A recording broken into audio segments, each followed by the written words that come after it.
This is Protect Birds Incorporated's map of streets and nesting sites in Rockingham, New Hampshire.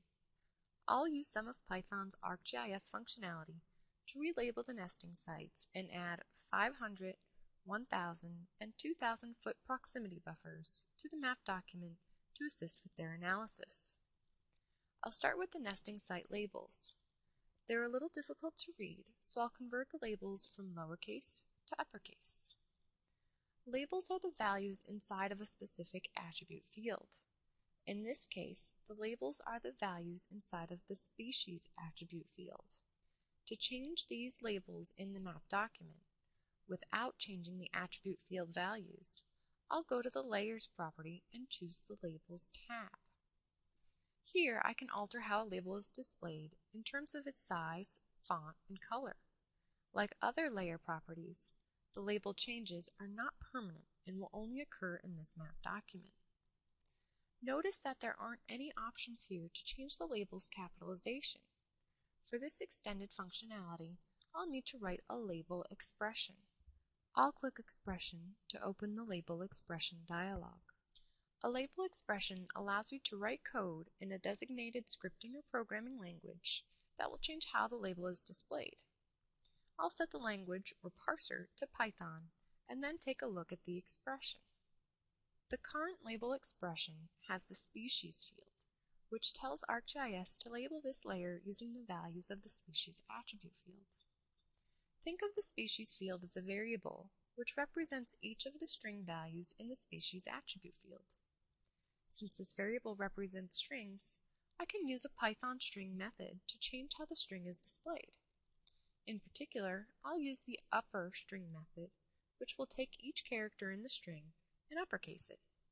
The syntax for this method is a string, which in this case is represented with a variable called species. Then include a dot, upper, open and close parentheses. Since there aren't any parameters for this method, I can leave the parentheses empty.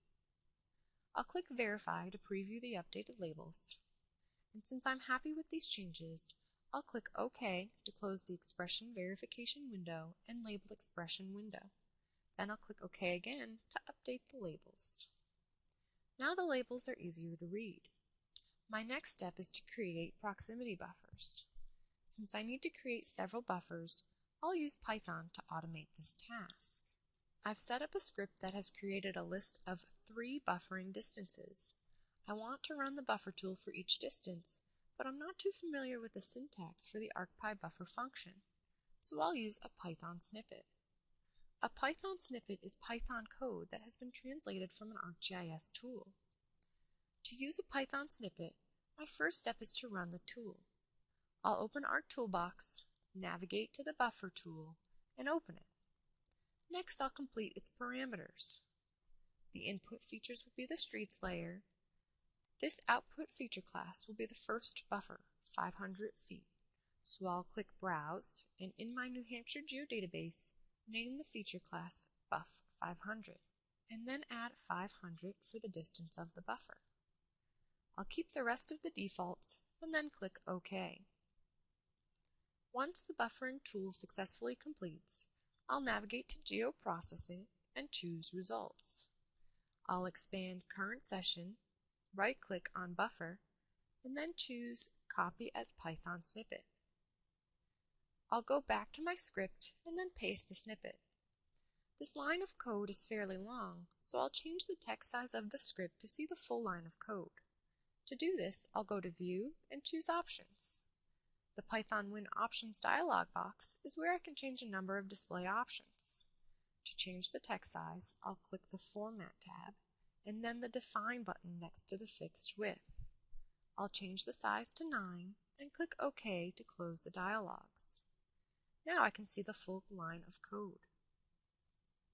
The snippet provides the Python syntax for the buffer analysis tool, starting with the ArcPy site package, then the function, and then the function parameters.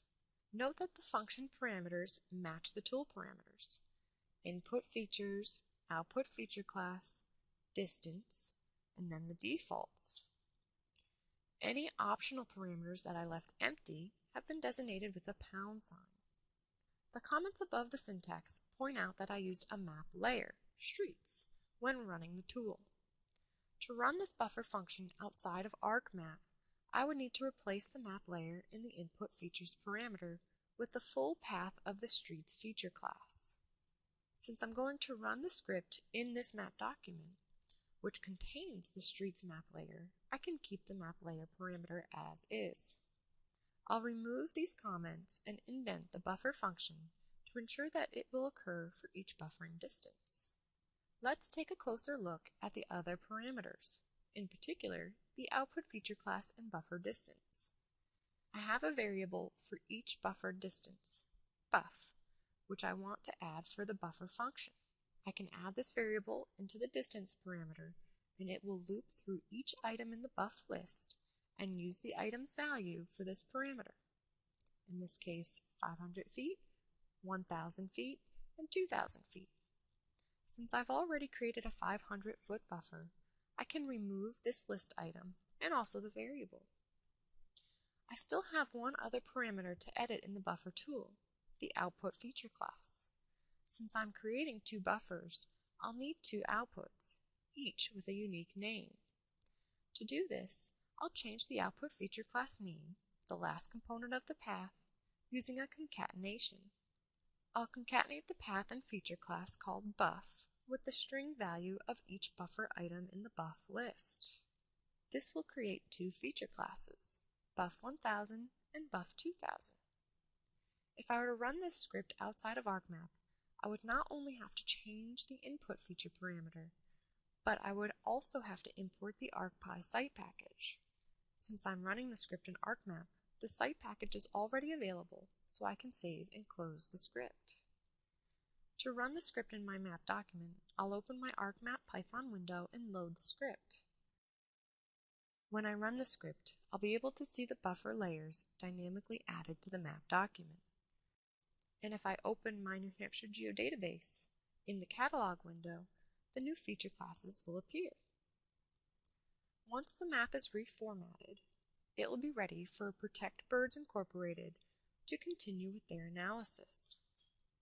These are just a few examples of how to use Python in ArcGIS.